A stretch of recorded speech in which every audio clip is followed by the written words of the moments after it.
Air suatu kata yang sangat familiar di telinga kita, karena pada dasarnya setiap hari kita pasti menggunakan air. Baik untuk minum, mandi, memasak dan keperluan lainnya. Air adalah senyawa yang terdiri dari 2 atom hidrogen dan 1 atom oksigen. Air dianggap sebagai senyawa dan molekul. Seperti yang kita ketahui, laut menampung air dalam jumlah yang sangat besar di bumi ini, meskipun kita tidak bisa meminumnya secara langsung karena mengandung banyak garam, tetapi laut tetap memberikan manfaat bagi kehidupan seperti hewan dan tumbuhan yang berada di lautan. Arus laut juga membantu menyebarkan radiasi matahari, mendinginkan daratan di sekitarnya, dan mendistribusikan panas secara lebih merata ke seluruh permukaan bumi.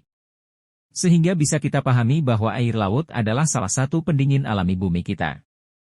Tubuh kita juga terdiri dari 60% air, karenanya tubuh sangat bergantung pada air sehingga kita tidak bisa hidup 3 hari tanpanya. Karena air bertanggung jawab untuk melumasi sendi kita, memperlancar siklus sel, mengubah makanan menjadi nutrisi, membantu mengantarkan oksigen ke seluruh tubuh, dan banyak lagi. Itu sebabnya penting untuk memenuhi asupan air harian Anda. Meskipun 72% bagian bumi adalah air, namun hanya sekitar 2% saja dari jumlah tersebut yang berupa air tawar, itu pun mungkin juga termasuk dari air yang membeku di lapisan es dan gletser, sehingga sangat sedikit sekali jumlah air yang bisa kita minum.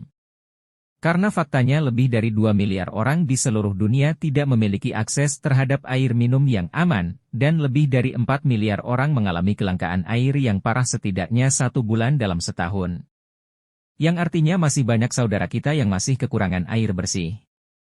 Selain itu, pertanian merupakan konsumen air tawar terbesar di dunia.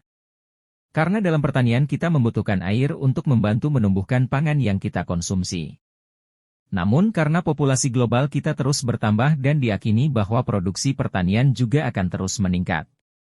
Karena itu salah satu ide yang bisa dilakukan dalam pertanian adalah dengan meningkatkan sistem penyaluran air agar lebih efisien, yaitu menggunakan teknologi canggih untuk mengukur jumlah air yang dibutuhkan untuk mendapatkan kelembaban tanah yang ideal. Salah satu metode yang digunakan adalah sistem irigasi tetes. Selain itu, faktor-faktor seperti kontaminasi, konflik regional, perubahan iklim, dan tantangan distribusi telah membawa perhatian pada pentingnya ketahanan air. Untungnya, organisasi seperti UNICEF berada di garis depan dalam upaya mengidentifikasi sumber air baru dan mengembangkan sistem distribusi yang efisien, dan telah memberikan harapan bagi daerah-daerah yang menghadapi kesulitan air. Namun kabar baiknya adalah air merupakan sumber daya terbarukan, namun cara kita mengelola jumlah yang kita miliki sangatlah penting. Maka dari itu mari kita sama-sama menjaga sumber air tawar alami kita tetap bersih dan bebas dari polutan sehingga memberikan kita lebih banyak air yang dapat digunakan. Jika tidak, kita berisiko mengalami kekurangan pasokan air minum. Salah satu contoh untuk bisa menjaga air bersih kita adalah dengan tidak membuang sampah dan bahan kimia berbahaya ke sungai, karena sampai saat ini masih banyak hal seperti itu terjadi. Selain mencemari air, hal itu juga berdampak pada pertumbuhan virus dan penyakit. Selain bagi manusia, dampak tersebut juga bisa menimpa hewan dan tumbuhan di sekitarnya. Sampah yang menumpuk juga bisa menyumbat saluran air sehingga ketika musim penghujan tiba banyak daerah yang dekat dengan sungai mengalami musibah banjir. Jadi mari kita bersama-sama menjaga lingkungan kita karena kalau bukan kita ya siapa lagi.